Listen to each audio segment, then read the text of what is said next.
મને ઓળખ્યા કરી ગયા દેહ તણાય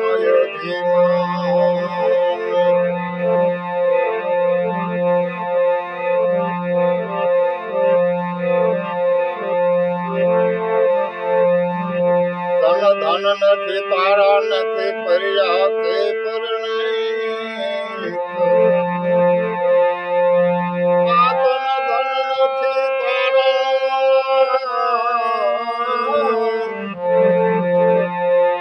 નથી પર્યા કે પરણે અંતે જાવું જીવને કરું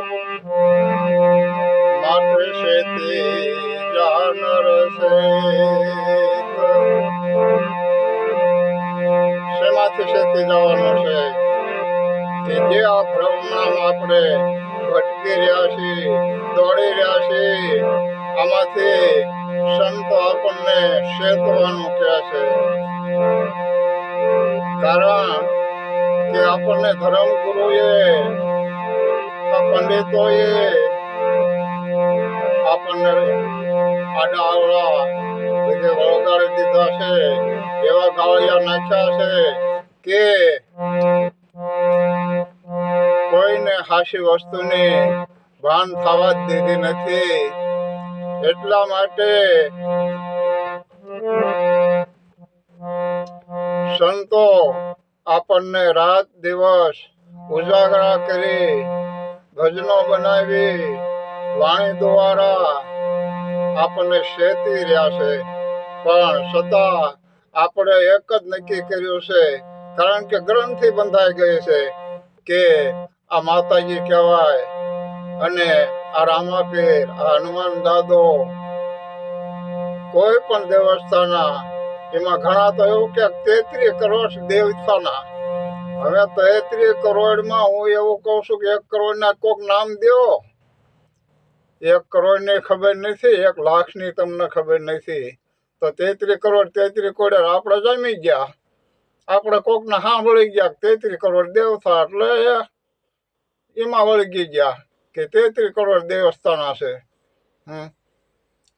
પણ તમને ખબર નથી કે દેવી પ્રથમ કહેવી કોને કુળદેવી કોને કહેવી કુળદેવી તમને તમારી જનતાએ જે જન્મ આપ્યો છે આ તમારી કુળદેવી છે એ આવ્યા પછી તમારા કુળનો વધારો કર્યો આને કુળદેવી કહેવાય પણ આપણે તો તમને કહું ઘરના માણસ ખોળો ન ભરાતો હોય એટલે માતાજીના મઢે છે ન્યા ખોળા પાથર્યું કે હે માં મને એક સંતાન આપ મારે માં દીકરાની ખોટ છે મને દીકરો દે એટલે માતાજી અહીંયા જવાબ આપે છે કે તારી બેહારેલી હું બેઠી છું અને તું અહીંયા આવીને મારી પાસે ખોળા પાથરીને માંગેશ તે તારી 1 ફૂટે છે 2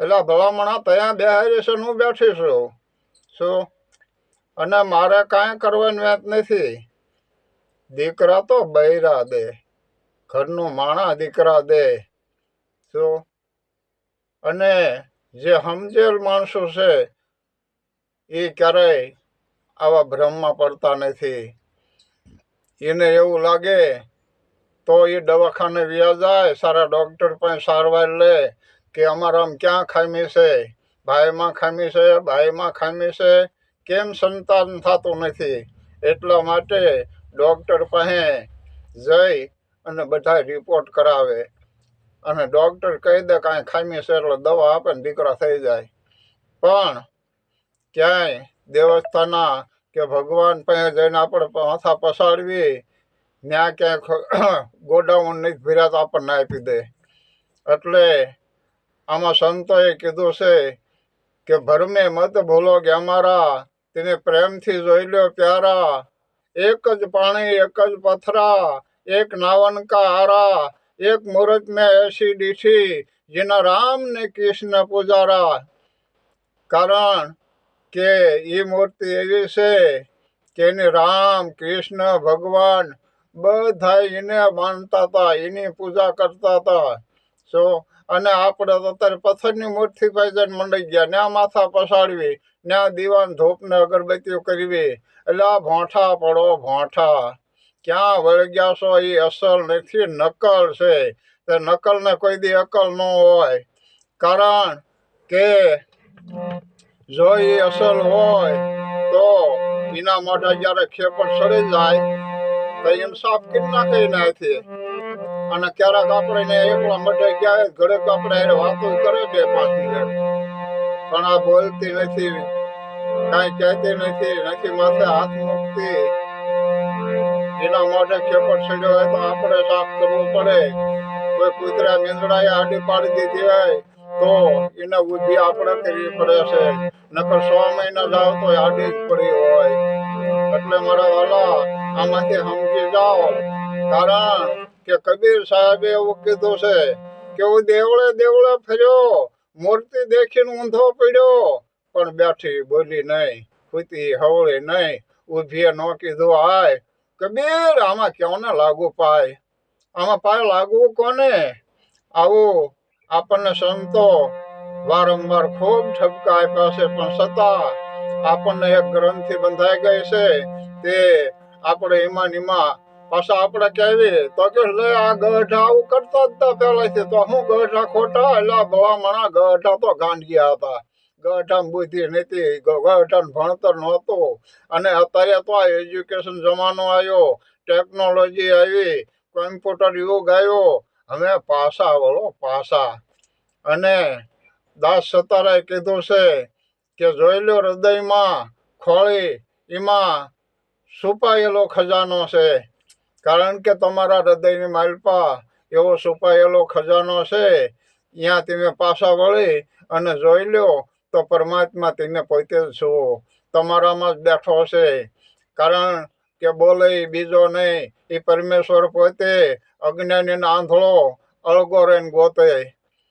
એટલે પરમાત્માને જો શોધ કરવી હોય, પરમાત્માને ગોતવો હોય તો કોઈ બ્રહ્મનિષ્ઠ સૌતરીએ જે પોતાના આત્માને પોતે જાણતો હોય આવા સંત પાસે જઈ અને એના શરણે જઈ અને વાત સમજવી પડે, એની પાસે જાણવું પડે, તો એ આપણને આપણી ઓળખાણ કરાવી દે.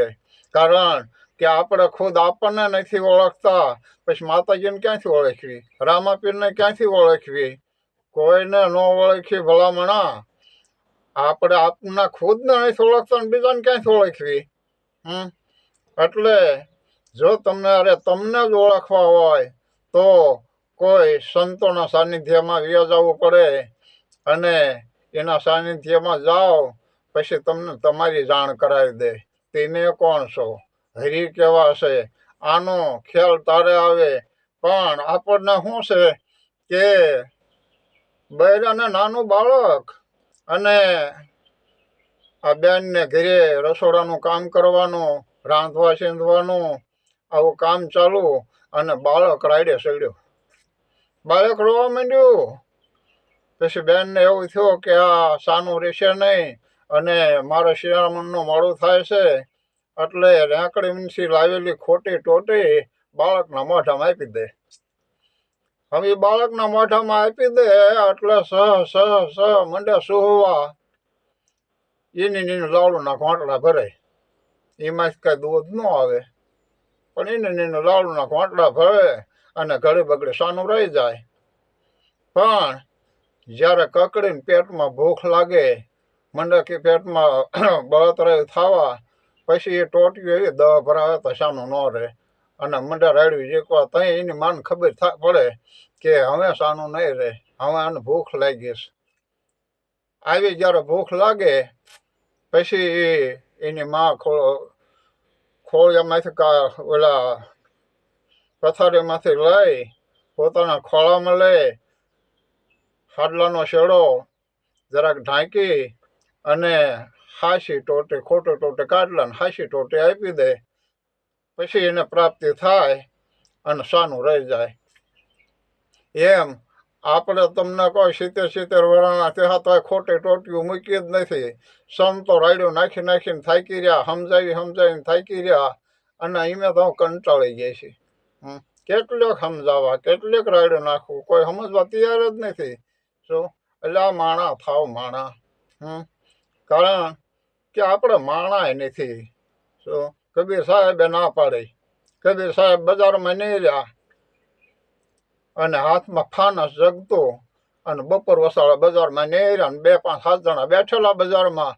અને કોઈએ પૂછ્યું કે હે સાહેબ, આપ તો બ્રહ્મ જ્ઞાની છો, તત્વ જ્ઞાનને જાણવા વાળા છો, અને આપ અત્યારે ધોળા દીવે આ ફાનસ ફેટાવીને કેમ નીકળ્યા છો? એટલે કબીરે જવાબ આપ્યો કે ભાઈ હું ભાળતો નથી. કે ભાળતા નથી કે ના, પણ આ તમારા આવા અંજવાળામાં તમારું ફાનસનો દીવો ક્યાંય દેખાતો નથી અને તમે નિહર્યા છો, તો તમે ગોતો છો શું? એટલે કબીરે બહુ સરસ જવાબ આપ્યો કે હું માણા ગોતો છું. માણા ગોતો છો કે હા?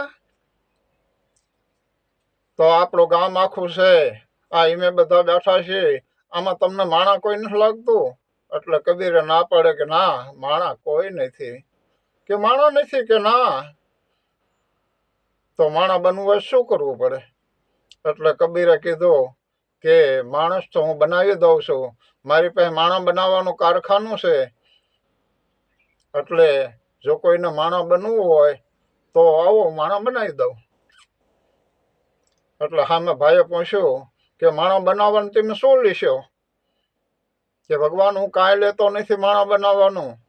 તમારે જો માણા બનવું હોય તો તમારે તન, મન ને ધન અને આ તમારું શેષ મને સોંપવું પડે, એટલે હું તમને માણા બનાવી દઉં. એટલે આવા સંતો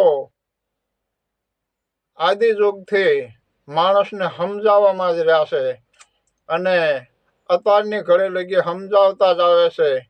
પણ કારણ કે આ ધર્મગુરુએ એવા ગાળિયા નાખ્યા છે કે માણસને કાંઈ હળ હુજે એવું નથી રવા દીધું. એવા ગાળિયામાં હલવાડી દીધા છે. એક નાનું એવું ગામ અને મારા જેવો ભાઈ ભાડે મકાન રાખીને રહે. ભાડે મકાન રાખીને રહે અને અમુક વર્ષો ગયા એટલે ઘરધણી આવ્યો કે ભાઈ હવે જો તમારે રહેવું હોય તો ભાડું ડબલ થાય છે. હવે ભાવ વસ્તુ માત્રને બહુ મોંઘું થઈ ગયું છે, બહુ સડી ગયો છે ભાવ, એટલે તમારે ભાડું મને વધારે આપવું પડશે. એટલે ઓલો ગરીબ માણસ હતો, દાળીઓ કરીને જીવતો હતો, એને એવું કીધું ભગવાન તમે આખું ઘર દાળીઓ કરીએ છીએ તો અમારું પેટનું માન થાય છે અને આ તમને ભાડું આપીએ છીએ, આ લાઇટ બિલ ભરવી, એટલે અમે આથી વધારે અમે આપવાની અમારામાં ટેવ જ નથી. એટલે ઘરધણીએ કે તો ખાલી કરો. બોલે કે કાંઈ વાંધો નહીં, તમે કાલ ખાલી કરી દઈશું. એટલે ઘર ભાઈ તો જઈ અને ગામમાં એક બીજી ત્રીજી શેરીમાં અવાવરું મકાન પડ્યું હતું, એ ભાડે રાખ્યું અને ત્યાં બીજા દી ઉતારો લઈ જઈ અને આખું ઘર મીંડા સાફસૂફ કરવા. હવે એ સાફસૂફ કરે છે એમાં 20 વર્ષના દીકરાને કાળોતરો અડી ગયો, આવો સાપ અડી ગયો અને દીકરાને ન્યાનના તાળું ફાટી ગયું, દીકરો મરણ પામ્યો. આ હગા નાતાદારમાં બધાને ખબર પડી કે આપણા હગાનો દીકરો મરી ગયો છે. અને જે ભાઈએ ખાલી મકાન કર્યું હતું એ મકાનના માલિક પાસે બીજા દી પાવૈયા ગયા, 8-10 પાવૈયા, અને એ પાવૈયાએ મકાન રાખી લીધું. એ રહેવા માંડ્યા, એમને રહેણાંક કર્યું. અને અહીંયા બધા હગા નાતાદાર ને બહાર ગામ બધાને ખબર પડી, માણસો માંડ્યા આવ્યા કાણે ધૂપે આવ્યા. એટલે 2-3 ગામની બાવી ભેગીઓ થઈ અને આવ્યું ધૂપે, પણ નવું મકાન રાખ્યું છે આ ખબર નહીં અને જૂના મકાને ગયું. આ જૂના મકાને ગયા એટલે આ પાવૈયા તો કોઈ બટાકા ને રીંગણા ને આવું સુધારે શાક બનાવવાળું થઈ અને આ બાજુ ફળીમાં જઈ અને સાજ્યા લીધા મીંડા કૂંટવા એટલે પાવૈયાએ આ બધું પીડું મૂકી અને ઘૂંઘટા તાણે તાણે અને એ મીંડા કૂંટવા. આ કૂંટતા કૂંટતા કૂંટતા ખૂબ કૂંટ્યા. આ બાયું થાક્યું કે આ કોઈ કેમ આપણને સાના રાખતા નથી, કેમ કોઈ મોઢું ખોલતા નથી. એટલે એકા બીજું કોણિયું મંડ્યું મારવા. હેઠિયું બેહો કે હેઠિયું, એ હેઠિયું બેઠ્યું. હેઠિયું બેહી અને લાંબા હાથ કાઢ્યા અને મીંડા રોવા. એટલે પાવૈયાએ લાંબા હાથ કાઢ્યા. એ પાવૈયા લાંબા હાથ કાઢ્યા હતા. આ બાયુને ખબર પડી ગઈ કે આ તો આદમીનો અવાજ છે, આ બાયુ નથી, આ કોક બીજું છે. એટલે એક બેને પાવૈયાની લાજ ઊંચી કરી અને કે આ તમે કોણ છો? કે ઈમે રાંધલમાન ભુવા. અરે તમારી પાસે જાય, આ ઈમે તો અમારો હગાનો દીકરો મરી ગયો છે, એમાં કૂંટવી છે, તમે શું કામ કૂંટોસ? તાકલે અમારે બીજો કાંઈ અવાજ ખરો? આ તમે કૂટ્યા, ધીમે કૂટ્યા કે તારે અમારા હગા અહીં રહેતા ને? કે એ તો બીજી ત્રીજી શેરીમાં વ્યાઈ ગયા, ન્યા રહેશે અને ન્યા એમના દીકરાને હપડસ થયો છે, તમે ન્યા જાઓ. વળી આ બાયું ઊભી થઈ અને ગયું ન્યા.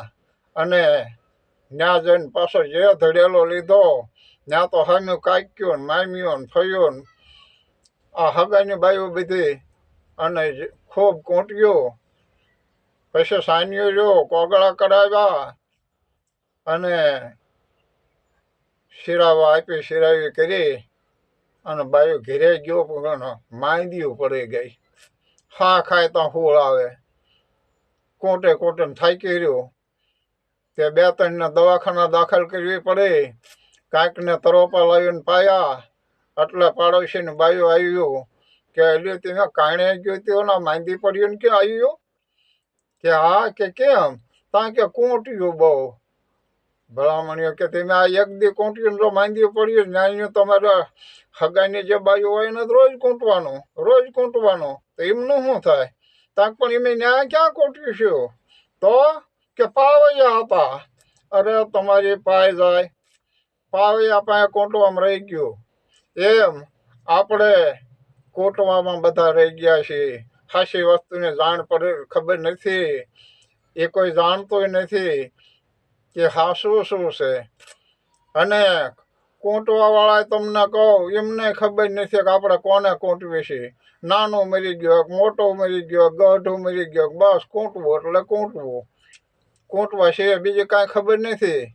હા પેલા કૂંટતા હતા આપણે ગઢા, પણ કોને કૂંટતા?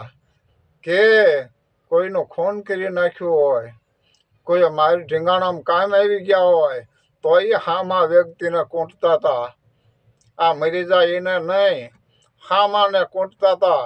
કારણ કે અત્યારે આપણે જુઓ, કોઈ આંદોલન કરવી, કોઈ પોલીસવાળા આપણું નુકસાન કર્યું હોય, કોઈ આપણને ધરપકડ કરી હોય, કોઈ હેરાન કર્યા હોય, કે કોઈ અધિકારીએ કોઈ નેતાએ આપણને હેરાન કર્યા હોય, તો આપણે એના નામનો ધડેલા લેવી છીએ અને હાયના નારા બોલાવીએ છીએ.